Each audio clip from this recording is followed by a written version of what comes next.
My boyfriend used a hypnosis device to make me forget him for 3 months.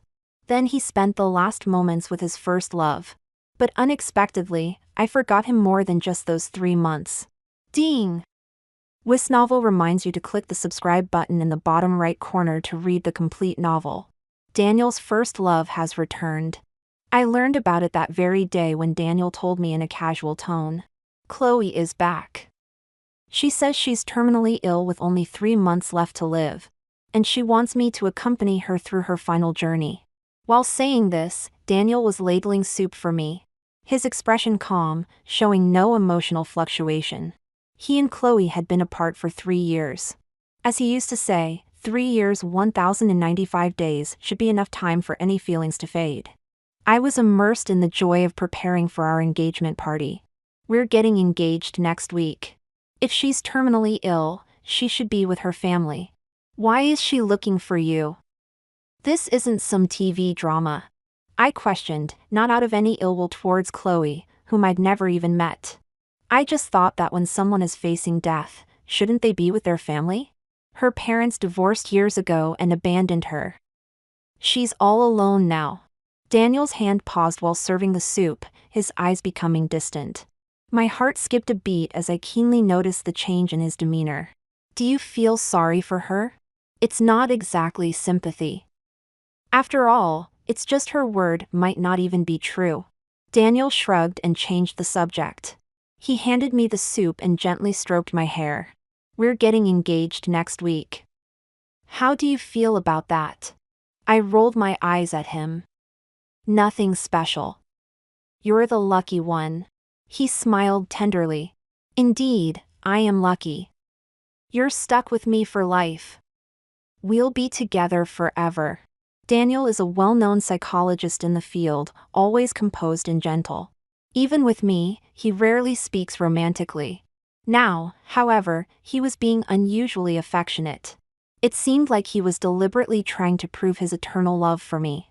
I assumed he was just overexcited about our upcoming engagement. I linked my arm with his, wanting him to look at the venue designs for our engagement party with me. However, he glanced at his watch and casually said, "You choose." I'm a bit stuck with some thoughts, and I need to pop into the clinic for a while. Daniel changed his clothes and headed to the clinic. I noticed he wasn't wearing a tie, and his hair was slightly disheveled. Although his expression remained calm and his movements were smooth, there was an underlying sense of anxiety, as if he was suppressing his emotions. I pursed my lips and silently sipped my soup. Later, I made a phone call. The nurse on the other end responded respectfully. Miss Hayes, Dr. Andrews isn't at the clinic. He just had his assistant deliver something unidentified. I see, I hung up. Daniel must have gone to the hospital. The hospital where Chloe Burton was. At 11 p.m., Daniel finally returned. He was holding a strange box that looked like a music box.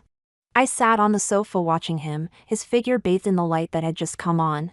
He paused, his gaze shifting as he walked slowly towards me. Can you guess what this is? He asked with a smile. I shook my head. We'd been lovers for years, and I knew him too well. His sudden affectionate words before leaving. His unkempt hair, his poorly buttoned shirt all indicated his inner turmoil. At this crucial moment, only his first love, now seriously ill, could make him this unsettled. In Daniel's eyes, I was a carefree optimist. I shouldn't have been sitting silently on the sofa late at night, looking as melancholic as I did. So, we both knew what the other was thinking. Daniel sat down and placed the music box-like object in front of me. What's this? I asked. Instead of answering, he voluntarily explained where he'd been. I went to the hospital. Chloe is indeed ill, with only 3 months left. She's in a pitiful state. We grew up together, and I once promised to never abandon her. Now she's suffering alone, and I can't let go. Daniel spoke frankly, as if there was nothing wrong with what he was saying. I maintained my composure and softly replied, So, you've agreed to stay with her for 3 months? Daniel remained silent. He reached out and touched the music box, seemingly hesitant. I asked him again what was inside the box. He slowly lifted his head, his eyes full of conflict, then apologized softly. Delia, I won't hurt you. You just need to forget me for 3 months. After that, we'll be the loving couple we've always been. Forget him for 3 months? I realized something and stared at the box. Is this a hypnosis device? Yes, it's the latest memory interference device from my clinic. It can make you temporarily forget me for 3 months. The hesitation in Daniel's eyes gradually turned to determination. I knew he had made his decision. Once he decided, he would act immediately. I didn't move or try to escape, just felt a growing tightness in my throat. An overwhelming sadness washed over me. I asked him sarcastically, "Since it's a new product, aren't you worried something might go wrong? What if I forget you for longer than 3 months?" Daniel paused as he was about to open the box. Determination giving way to hesitation again. But it lasted only a moment before he continued opening it.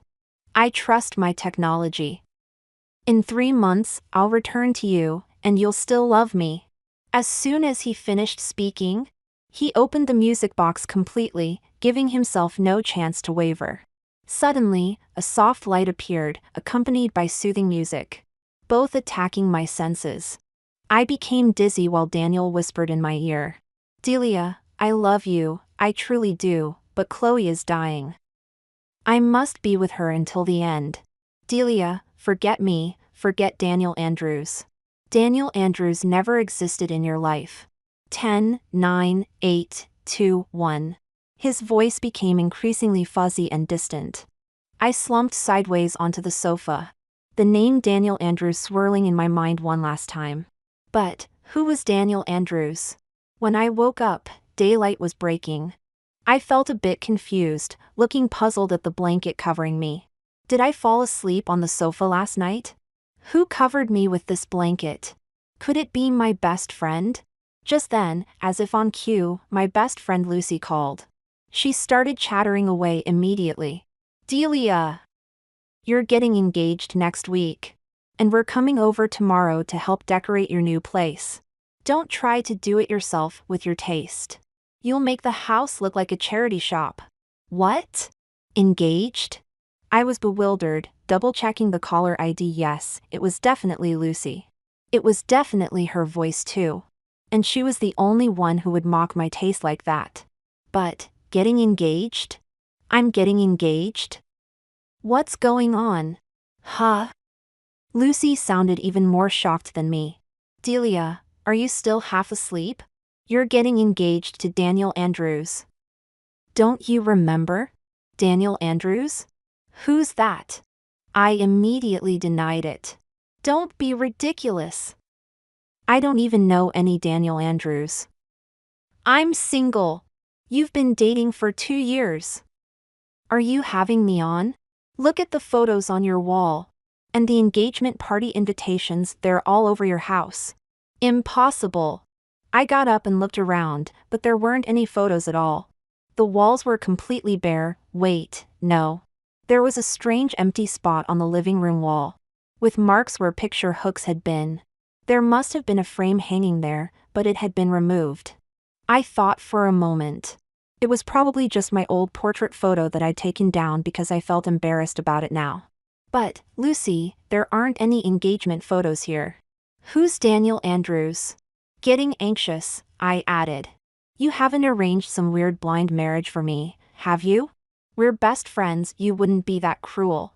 Oh, for heaven's sake. Just you wait, I'm coming over to sort you out. Lucy rushed over in a hurry and immediately scolded me for being ridiculous. But I really couldn't remember who Daniel was, nor did I recall being engaged.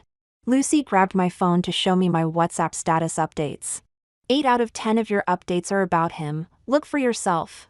I looked, but there was nothing there.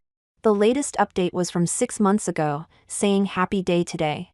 Lucy froze, scrolled through several times, looking confused.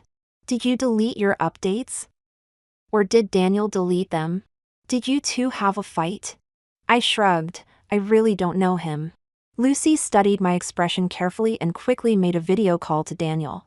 When the call connected, we could see a cozy hospital room. The man called Daniel Andrews smiled calmly at the camera. Lucy, what's wrong? Daniel, what did you do to Delia? She says she doesn't know you. Lucy deliberately made Daniel and me face each other.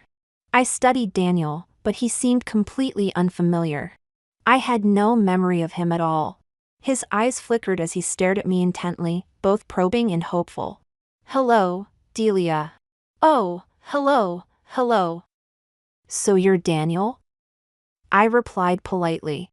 Daniel subtly let out a breath, seemingly satisfied with my response. I'm Daniel Andrews. We were lovers once. You hit your head at home and forgot about me. When you remember me, I'll come back to you. For now, my sister is seriously ill, and I must take care of her. I hope you don't mind. His gaze wavered slightly, as if he was making everything up on the spot, which left me confused. Who was this person, and why was he lying to me? Before I could ask more questions, a woman in the hospital bed behind him started coughing softly. Daniel immediately became concerned, waved goodbye to us, and ended the video call. Lucy was bewildered and said irritably, "What's Daniel playing at? It's like he doesn't care that you've forgotten him? And that woman in the bed, his sister? Since when did he have a sister?" The woman had been completely covered up, wearing a hat, and had been watching me the whole time. I didn't recognize her either, so I shrugged it off. You've got my head spinning now. Never mind, let's go shopping. No, something's not right with Daniel. I'll go to the hospital and investigate. You stay home. Lucy volunteered and headed to the hospital. She was determined to figure out what was going on. By the time she returned, I had bought loads of snacks and was watching TV while eating.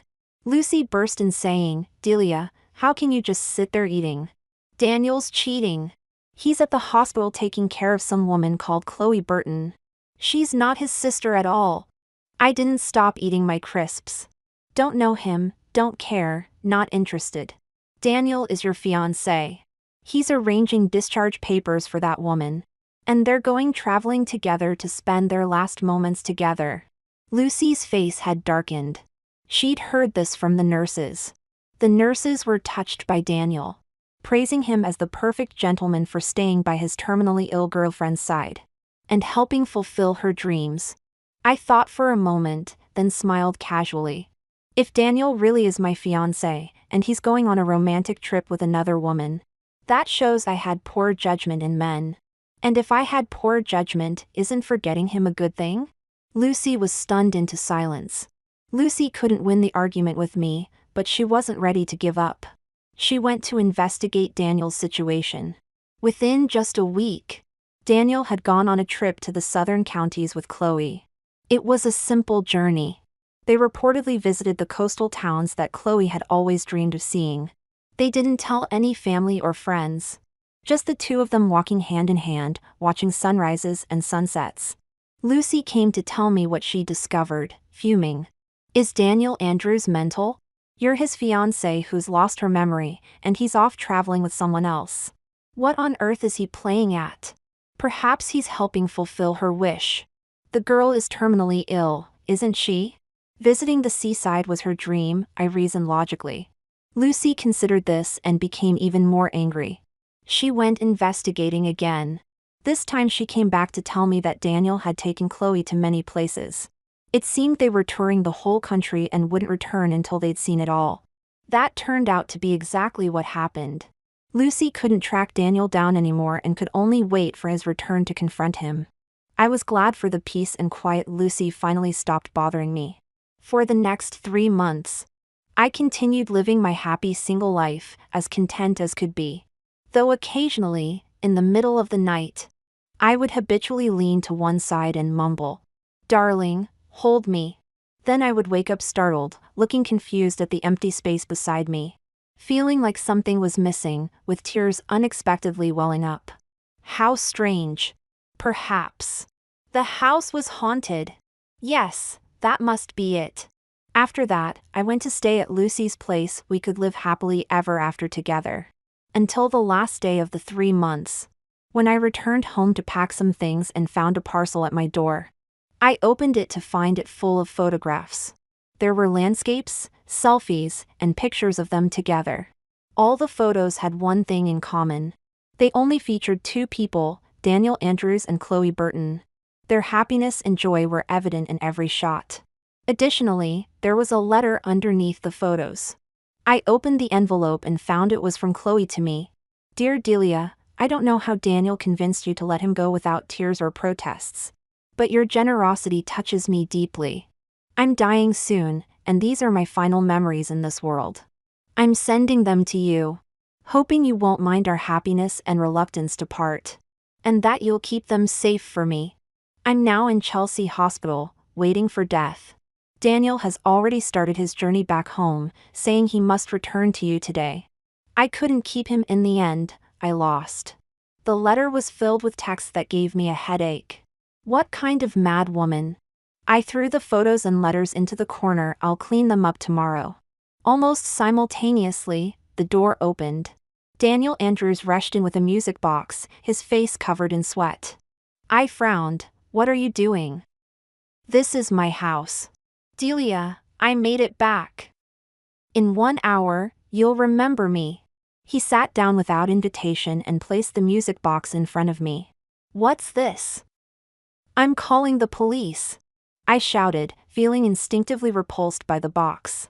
Daniel stared at his watch silently.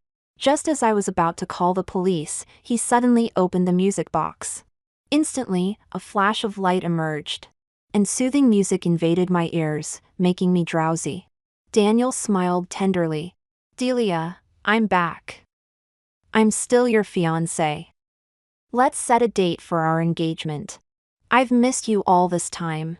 I knew you wouldn't forgive me, given your personality. So I had to resort to making you forget. Now, I want you to remember me.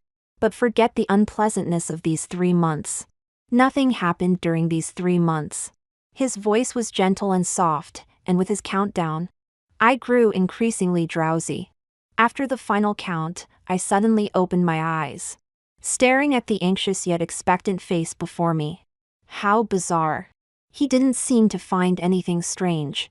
Instead, his eyes were deep with endless tenderness, enough to melt any woman's heart. He called out, Delia, you're awake. I love you. He pulled me forcefully into his embrace, as if afraid of losing me, and continued talking, it's all over now. Let's get engaged. I blinked, pushing him away with confusion and repulsion, and asked very seriously. I'm sorry, but who are you? How strange this person is. And how strange I am. It seemed like I had a very long dream. When I woke up, a man was holding me, calling me Delia and asking me to get engaged to him. How does he know my name? Confused and wary, I quietly grabbed my phone, ready to run away and call the police. The man froze. He remained in the same position as before, sitting stiffly on the sofa. His eyes wide open, his lips trembling uncontrollably. Then he pointed at himself frantically. Delia, it's me, Daniel Andrews, your fiancé Daniel. Don't you remember me? I seized the opportunity to move away from him, swiftly grabbing the cricket bat from the corner and shouting. I don't know you, I'm calling the police. Delia, I'm Daniel Andrews. He was sweating profusely in his anxiety, quickly grabbing that strange box. Delia, look here, look at the box. The box was glowing, quite beautiful, but I didn't like it. Daniel desperately moved closer, his forehead covered in sweat. This can't be. You don't remember me? Has the memory interferometer malfunctioned? Enough of this nonsense, I'm really calling the police. I gripped the cricket bat tightly, threatening him. Daniel didn't care at all, he just kept hitting the box desperately, almost begging. Delia, please try again? You'll surely remember me. He was frantic, pointing the box at me, but I felt nothing. I thought he must be mentally disturbed, so I waved the cricket bat threateningly. Get out! The police will be here any minute. Delia. I don't understand why this is happening. Listen to me, we've been in love for 2 years, I can't live without you. And you can't live without me. We're about to get engaged. Get out! I showed no mercy, thinking he must be a madman. I knew I couldn't show any weakness or fear. Daniel turned pale, and seeing my fierce demeanor, he finally forced himself to calm down. He stepped back, forcing a smile. Miss Hayes, my name is Daniel Andrews, I'm your boyfriend of 2 years. If you don't believe me, you can ask your best friend Lucy. A while ago, you hit your head and forgot about me. And at the same time, my sister became seriously ill, so I had to go take care of her. Now, I'm back, and I've brought this memory interferometer, which should help restore your memories. I'm not a bad person, really. Daniel spoke with sincerity. I frowned as I studied him, not quite believing his words. My subconscious rejected him instinctively. From the moment I first saw him, I felt upset and uncomfortable. There are certain types of men I would never marry. However, to appease him, I softened my expression. Even if what you're saying is true, you can leave now. I won't report you for trespassing, I showed him to the door. Daniel became anxious again, clutching the box indecisively. But finally, he nodded. All right, there must be something wrong with the memory device. I'll go back and fix it. Daniel forced another smile. Delia, wait for me to come back. I promised you a grand engagement party, and I intend to keep that promise. I remained silent, feeling slightly nauseated. After he left, I collapsed onto the sofa, finally able to relax. That was truly terrifying. After collecting myself, I called Lucy to come over quickly. When she arrived, I told her what had just happened. You've forgotten these past 3 months again? Daniel is indeed your fiancé, but he cheated on you. While you lost your memory for 3 months, he went traveling around the world with Chloe on a romantic holiday. Lucy scoffed, and he claims Chloe is his sister? How shameless! Who goes on a honeymoon with their sister? I felt increasingly troubled. Wait, do I really have a fiancé? My pristine reputation, ruined by some nutter with a box? While I was brooding, Lucy discovered a parcel in the corner, revealing a pile of photographs. She grabbed one and exclaimed angrily. This woman is Chloe Burton. What's she playing at? Sending these to you deliberately? As she continued ranting, she found a letter. After reading it, she was fuming. Bloody hell! She's definitely trying to provoke you, acting all innocent and pitiful. Such a manipulative cow. Lucy's face was red with anger as she urged me to read the letter. My head was spinning, this was all too much. I headed towards the bathroom. Lucy asked what I was doing. I rubbed my arms uncomfortably and said, I just feel disgusting, like someone smeared dirt all over my face. But I don't know who did it. I need a shower. After taking a shower, I managed to clear my thoughts and calm down a bit. Lucy was still fuming. Daniel and that Chloe are such horrible people. They're just taking advantage of your memory loss. They're absolutely despicable. I couldn't help but smile at how angry she was. So I analyzed the situation seriously. If Daniel really was my fiancé, and he's gone on a honeymoon trip with another woman, it just proves I made a poor choice in men. Since I made such a poor choice, forgetting him is actually a good thing. Lucy was taken aback by my words.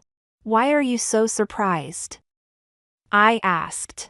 She sighed. That's the second time you've said something like that. Perhaps deep down, you've already made peace with it. You're right, if he wasn't the right person, then forgetting him is for the best. We reached an agreement forgetting Daniel was a good thing. And since it was good news, we had to celebrate. Let's go for hot pot. After hot pot and shopping, we still weren't ready to go home when night fell. So we planned to go karaoke. But Daniel intercepted us halfway there.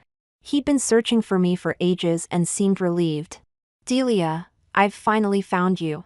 I've had my colleagues checking the memory interference device urgently. I came to see how you are. Do you remember me yet? I'm Daniel Andrews, your fiancé. I felt an inexplicable revulsion and stepped back. Mr. Andrews, please mind what you're saying. There is no intimate relationship between us. And even if there was before, there isn't anymore. Delia, you still don't remember me? That's all right, once I find the fault in the device, I'll definitely help you remember me. Daniel looked dejected but hadn't lost hope. Lucy couldn't hold back. Daniel, don't you understand? It's not about memory. Delia doesn't love you anymore. There is no intimate relationship. Daniel paused, then smiled. She loves me. She's just forgotten me for now. After saying that, he left without pursuing the matter further, probably rushing off to fix that box. In the days that followed, he kept finding ways to see me, or at least call to ask if I'd remembered him yet. I responded coldly, but he just smiled gently. Delia, once you remember me, I'll have to properly deal with you. 7 days later, Daniel came to my house again, but this time, he arrived in anger. He stood in the shadows by the doorway, holding a box, looking like a ghost. Lucy and I had just returned from running our errands when he startled us.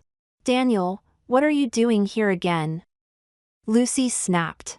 Daniel stepped forward, his face and voice eerily calm, devoid of the enthusiasm and hope he'd shown in recent days. He confronted me.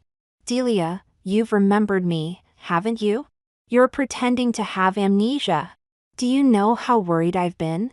I've been shaking, feeling weak, terrified our future was gone. Yet you've been pretending to have amnesia, toying with my feelings. You know I'm a serious person. I don't appreciate such jokes. What? His sudden accusation infuriated me. I coldly retorted, Daniel, mind your words. I'm not pretending anything, and we have no future together. Ha! Daniel stepped closer, holding up the box. I had the entire clinic staff check repeatedly. The memory interference device works perfectly. You just don't want to remember me. You've remembered me, but you're playing with my feelings. Do you know how much that hurts?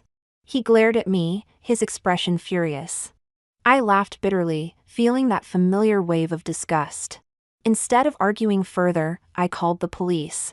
Officer, a man has been stalking me for 7 days. I'm going mad. The police immediately dispatched officers to my location. Fine, very fine. I never expected you to be so cruel. Is it because I went to support my dying sister in her final days? She's dying, how can you be so petty? Daniel's voice trembled with anger. Before I could respond, Lucy shouted. Sister? Don't think I've forgotten, just you wait. She rushed inside and returned with a stack of photos and letters, throwing them at Daniel. His face fell as he looked at them. This is your sister? Taking holiday photos, sending taunting letters to your actual partner, look at these. What a lovely sister indeed. Lucy mercilessly exposed Daniel's lies. Daniel stood speechless, his earlier confidence gone. After a long pause, he finally spoke. I'm sorry, I was in a difficult position. Chloe is my childhood sweetheart, my youth. She's so pitiful, I just couldn't let her go. I only called her my sister because I didn't want to hurt you again, Delia. Daniel looked at me intently. I apologize. I won't see Chloe anymore. Please stop being angry, stop pretending to have amnesia, okay? Let me say this one last time, I'm not pretending to have amnesia. And there won't be any future between us. I stared at Daniel, giving him my final answer. His expression flickered, quickly recovering from his earlier guilt. He held up the box again, his voice filled with distress. I had the entire lab team check and test the memory interference device repeatedly. It wasn't malfunctioning. You must remember me. You clearly remember me, but you're playing with my feelings. Do you know how worried I've been? Exasperated, I called the police again. Officer, could you please hurry? Daniel noticed my irritation but assumed I was deliberately provoking him. So he spoke passionately. Delia, I'll leave, but I'll do whatever it takes to earn your forgiveness. I won't give up. He finally left after that, like a stubborn mule. Lucy cursed him, saying, what's the point of acting passionate now? Just a dramatic old mule who knows how to act. That description made me laugh, improving my mood a bit. A few days later, while shopping near Sycamore Road, a car pulled up beside me, drawing attention from passers-by. In the car, Daniel wore a white shirt, looking strikingly handsome, with the passenger seat full of flowers. I had to admit, he was quite good-looking, with a gentle demeanor that made him stand out in a crowd. Unfortunately, I despised him. Miss Hayes, do you remember?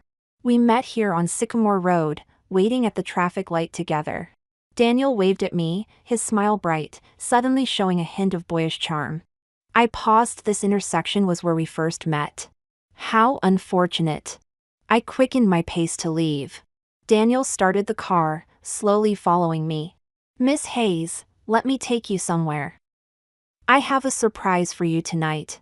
I shook my head in frustration. Daniel, I really don't remember anything.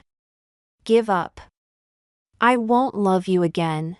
His smile faltered, but he persisted. Please come. There will be shooting stars on the hilltop tonight. That's where we decided to be together, watching the shooting stars. You said shooting stars were magical, carrying people's wishes across the sky, wondering if they'd come true. I laughed for ages. I knew you were just trying to cheer me up, but I couldn't stop laughing. He stepped closer. Let's go watch the shooting stars again tonight. I don't know if shooting stars grant wishes, but I swear I'll never make you sad again. I stood there reluctantly, forced to be harsh. When he got close, I spoke firmly and decisively. Daniel, pretend I'm faking amnesia if you want. But whether I remember or not, I won't love you again. My body instinctively rejects you. Just now, when I first saw you, I thought you were handsome, but my body felt a chill. Do you understand? My body rejects you. Many say love is the fusion of souls. But physical attraction more directly expresses love. When you love someone, you naturally desire their body. Yearn to become one with them. But with Daniel, I no longer had that desire. Even in midnight dreams, when I realized I once had an inseparable companion, my subconscious still rejected him, despised him. My body understood better than I did that some people aren't worth loving anymore. Impossible. You can't reject me. You once said every cell in your body loved me. You're just pretending to have amnesia. Delia, what will it take for you to forgive me? Daniel couldn't accept my words and lost his composure. His eyes reddened again, just like that night. Even now, why do you stubbornly believe I'm pretending to have amnesia? I turned to leave. Go away, or I'll call the police. Daniel didn't leave. He followed me all the way to my house. When I closed the door, he stubbornly stood outside, silent, as if waiting for my forgiveness. As dusk fell, he remained standing there, straight and tall, though his body began to sway slightly. This scene made me pause, as if I had witnessed something similar in the past. Just then, Lucy video called me. She had gone home in the morning. I told her about the situation, and she couldn't help but scoff. This trick again? Years ago, when there was an intern at his clinic who kept pursuing him. He was too oblivious and ended up hurting you. You broke up with him in anger, and he stood outside your house all night. It was touching back then, since he was genuinely just dense. But this time, going on holiday with Chloe isn't about being dense anymore. Indeed, he's not dense anymore. So, I ignored him completely. When night fell, a sudden downpour began. Daniel stood in the rain for half an hour before his tall frame collapsed onto the wet pavement. He had fainted. I had to open the door, lest something happened to him and cause me trouble. Just as I opened my umbrella to help him, a car pulled up nearby, and a thin woman in a raincoat rushed over. Her face was covered with a mask, making it hard to see her features. But she looked familiar somehow. Before I could get a better look, she had already embraced Daniel, crying and shaking him. Daniel, why are you so foolish? Do you love her that much? Daniel, who had been unconscious, was roused by her shaking. He was confused, soaking wet, and shivering. Upon seeing the woman, he suddenly became alert. Chloe, you. Yes, it's me. I'm dying and wanted to see you one last time, but you. You fool, can't you see that Delia is deliberately torturing you? She's pretending to have amnesia and ignoring you. Does such a woman deserve your love?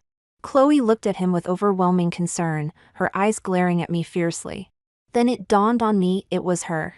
The woman who had sent me those photos and letters. Looking at how agile she was, she hardly seemed terminally ill. Not dead yet? I casually twirled my umbrella, splashing water in her face. Don't worry, I won't fulfill your wishes. Chloe looked at me coldly.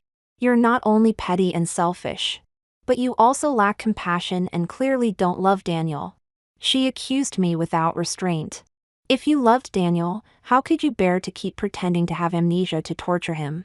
How could you watch him collapse in the rain? He's such a proud man, and you've reduced him to this state. Are you satisfied? I was speechless at her words. In my 20-something years of life, I'd never encountered such an unhinged woman. Daniel was speechless too. I thought he was also shocked by this mad woman. But to my surprise, he struggled to his feet and tenderly wiped the rain from Chloe's forehead. Then he turned to me, his voice hoarse and weary as it cut through the downpour. Delia, I'm so tired, really tired. Perhaps Chloe, as an outsider, sees things more clearly than I do. This storm has woken me up. Your unreasonable behavior is more chilling than this rain. If you want to keep pretending to have amnesia, then carry on. He turned away and left with Chloe. I opened my mouth, but no words came out. This amnesia is so frustrating. I'm supposed to be involved in all this. Yet I feel like I'm watching everything from above. Everyone seems mad to me. I just can't connect with any of it. This time, Daniel seemed to have calmed down. Or perhaps it was because Chloe had arrived, and he needed to be with her. Either way, I finally had some peace. Unfortunately, after just 5 days of tranquility, Daniel showed up again. Lucy happened to be there and immediately snapped at him. You madman, come to stand in the rain again? Should I pour a bucket of water over your head? Daniel remained unmoved. This time he was calmer than ever, and he wasn't here to ask for my forgiveness. Delia, Chloe can't hold on anymore. Last night, in her delirium, she begged me to spend her final days with her. Truly be with her, not just for appearance's sake. These words infuriated Lucy. She pointed at Daniel and shouted, Are you mental? Did you come here to brag? If you want to be with her, just go. Who cares? Lucy was worried that I would care. Unfortunately, I didn't. I just asked, puzzled, why do you need to tell me this? Daniel's lips tightened, suppressing a mixture of melancholy and anger. He asked me with self-mockery. So, even if I stay with Chloe, you still don't care? You'll still pretend to have amnesia? I've told you many times, I'm not pretending. I simply don't remember you. Why won't you listen? I was tired of saying it myself. Anyone can lie, but machines don't lie. Daniel looked at me disappointedly. I've had the lab technicians check and recheck the memory interference device countless times. It wasn't malfunctioning. There's no way you can't remember me. The implication was clear. It was my fault. I was pretending to have amnesia. I was giving up on our relationship. I took a deep breath, rubbing my temples as I nodded. Fine. Fine. Fine. Yes, I'm pretending to have amnesia. I just don't love you anymore. I don't love you. I shouted it out loud. Daniel visibly deflated, seeming to age decades in an instant. He clenched his jaw tightly, his eyes red-rimmed, trying but failing to speak. Finally, his lips trembled as he nodded, exhausted and desperate. Fine. You're the one giving up on us. All arguments became meaningless. Everything was over. Daniel and Chloe's last days together were spent sweetly traveling everywhere. Word spread throughout the psychologist community that Daniel was loyal and devoted, giving up his fiancée for his childhood sweetheart who was terminally ill. Everyone wondered why this supposedly terminally ill woman looked so healthy. I couldn't care less about it. Lucy, however, was very interested. She secretly tracked their whereabouts and came back complaining. Bloody hell! Chloe looks healthier than your cat. She doesn't look ill at all. Now that she mentioned it, it did seem strange. The last time I saw Chloe, she was running in the rain with such energy. Was she really terminally ill? But why should I care? I'm happy on my own, and that's all that matters. Lucy, though, felt it concerned her. With a mischievous grin, she quickly video called Daniel on WhatsApp. You still have his contact? I was exasperated. Of course. I keep it for entertainment, Lucy cackled as she continued calling. Surprisingly, Daniel answered. He appeared to have just finished a consultation, still wearing his white coat and gold-rimmed glasses, maintaining his usual meticulous expression. He seemed to have returned to his normal routine. However, exhaustion filled his eyes. He remained silent after answering, quietly watching Lucy. Lucy immediately joked. Hi, Daniel. Has your terminally ill sweetheart died yet? Perhaps it was just a cold? Nothing some rest couldn't fix? Daniel remained calm, slowly removing his glasses and rubbing his temples. Chloe faked her medical records. She fooled you. Lucy dropped the bombshell, turning the camera towards me. Come on, Delia. Let's laugh at him. I didn't want to face Daniel and pushed the camera away. But he still caught a glimpse of me. He showed no reaction at first, then returned to his previous somber state. Head lowered, while organizing his files, he spoke. I know. Know what? Lucy blurted out. I knew Chloe wasn't seriously ill. I figured it out when she suddenly returned from Chelsea, Daniel explained. I froze. Had Daniel known since that rainy day? Lucy was shocked. Then why did you still go along with it? What were you thinking? Daniel fell silent again, then spoke hoarsely. Delia, I want to see you. Lucy gave me a questioning look, and I hesitantly nodded. The camera focused on me again. Daniel stared at my face for a long time. Then he let out a heavy sigh. The reason I'm still with Chloe is because she taught me something important. In relationships, compatibility matters more than love. He smiled slightly. Chloe is so thoughtful, always considering my needs. She cries and stays up all night when I'm sick. And she jumps for joy, tears in her eyes, when I succeed. I listened impassively. Daniel's eyes began to redden. But you, Delia, you'd rather torture me. You'd rather watch me collapse in the pouring rain than take a single step back. In just 3 months, we've come to this point, even though you. His voice choked up, unable to continue. I'm listening. Go on, I said calmly. Daniel wiped his tears and took a deep breath. Even if you'd admitted you were pretending to have amnesia. Even if you'd just told me straight out that you couldn't forgive me. I could have accepted that. But no, you had to pretend to have amnesia. You had to use the one thing I couldn't face to torture and humiliate me. He choked up again, covering the camera lens with his hand. All I could see was a blur. Through the blur, I heard Daniel's final confession. This must be the difference between compatibility and love. Chloe may have deceived me, but she's right for me. You're not. As he finished speaking, someone approached him. It must have been a colleague from the clinic. The person excitedly said, Dr. Andrews, we've finally discovered the flaw in the memory interference device. After hundreds of tests and trials, we've concluded that the device isn't infallible. It's affected by the subject's emotional state. What? Daniel gasped, his voice beginning to shake. Our experiments show that if the subject's emotional distress reaches a critical point, their memories can become severely disrupted, even permanently lost. It's irreversible. Perhaps this was what they meant by when the heart dies, everything dies with it. When the heart is dead, memories naturally won't return. Sounds of joy echoed through the clinic. This was a remarkable discovery that would help improve the device. But Daniel's voice grew increasingly shaky. What are you saying? When the heart dies? That's mysticism, not science. You're talking nonsense. Dr. Andrews, when someone experiences severe trauma, they can selectively forget certain memories. This isn't mysticism. The person stood firm. So the device isn't omnipotent. If the subject's subconscious chooses to forget, those memories can't be restored. After all, no one wants to experience such heartbreak twice. At these words, Daniel fell silent. He seemed to finally realize that I wasn't pretending to have amnesia. I had truly lost my memories because my heart had died. When he decided to interfere with my memories, the outcome was already determined. I finally understood why I would wake up in tears at midnight. It was because my heart had died. In the camera frame, someone appeared to collapse. Then came the cry, "Dr. Andrews, are you okay?" The screen went black. Lucy turned off the video, looking peculiar, then turned to me with surprise.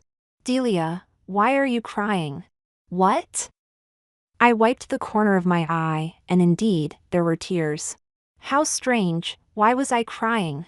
These tears felt like the same sadness I'd felt when I'd wake up in the middle of the night, feeling empty and alone. But this time, the emptiness was gone. I thought for a moment, then smiled with acceptance. It's over. What's over? Everything's over. I had finally let go of all the negative emotions from my past. All those things that had made my heart ache. Until I couldn't breathe were washed away with my tears. I smiled at the window, where the sunlight was even brighter than it had been this morning. I didn't see Daniel again until 3 days later. He had been unconscious at the clinic for 3 days. And the first thing he did upon waking was to look for me. I had expected this, so I waited for him at home. During this meeting, he cried before speaking, staring at me for a long time, unable to compose himself. I had imagined he might act frantically, lose his composure, or even kneel and beg for my forgiveness. He might have broken down sobbing, admitting his mistakes, confessing his stubbornness, saying he never thought I would be so heartbroken that I'd choose to forget him. But he did none of these things. He just stood there before me, without saying a word. His pride, persistence, and confidence had all vanished without a trace.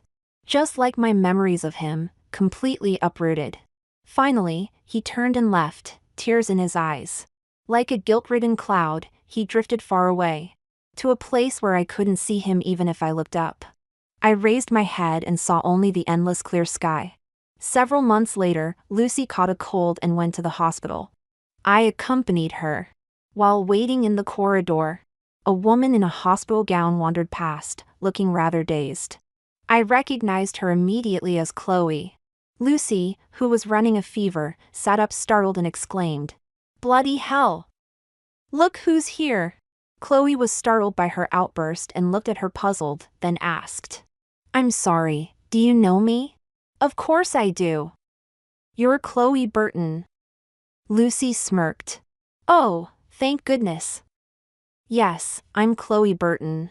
Do you know where my family is? I've forgotten so many things, and my head hurts terribly." Chloe grabbed Lucy's hand eagerly, as if clutching at a lifeline. Lucy was dumbfounded. I couldn't help but ask, "Chloe, have you lost your memory?"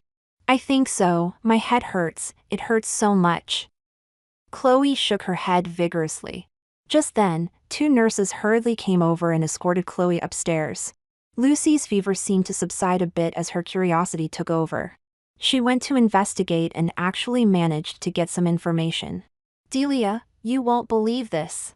Chloe lost her memory after falling down the stairs during a huge row with Daniel. Apparently, he discovered she'd forged some medical records. Could Chloe really have amnesia? Didn't Daniel say she's right for him? Why the fight? Karma, I suppose, Lucy said with a hint of schadenfreude. I frowned. Where's Daniel? The nurses said he's been standing outside her room for days, like a statue. Probably regretting everything now. I remained silent as I helped the feverish Lucy leave the hospital. The last time I saw Daniel was at my psychology lecture. I'm also an accomplished psychologist, though I don't practice hypnotherapy. My expertise lies in adolescent psychology. After the lecture, I noticed a weary-looking man sitting in the back row. Weary might not be the most accurate description, as he wasn't particularly old, nor was his attire aged. Rather, his entire being, including his eyes, emanated profound exhaustion and sorrow. My heart flickered, but I chose to ignore him. However, as I left the lecture hall, he was waiting for me. Our eyes met, leaving no room for avoidance. I gave a slight nod. He attempted a smile, but as his lips curved, his voice carried a deep anguish. Delia, it's been a while. Your lecture was excellent, particularly your analysis of the risks in adolescent psychology. Thank you. I glanced at my watch. I have another engagement to attend. He opened his mouth, his voice dropping. Delia, we've separated. I miss you. I really miss you. I stopped abruptly, turning to rebuke him. Mr. Andrews, please show some restraint. We're strangers now, stop harassing me. He stared at me intently, suddenly clutching his chest. His knuckles white and veins prominent as he began to retch. When someone experiences overwhelming grief, they can retch. I should be grateful that Daniel had altered my memories. Otherwise, I would have spent countless sleepless nights retching. Shall I call an ambulance? I reached for my phone. Daniel stopped retching and shook his head with a bitter smile. I'm sorry. He mumbled, stumbling away. I turned and left as well, like a carefree cloud drifting wherever it pleased.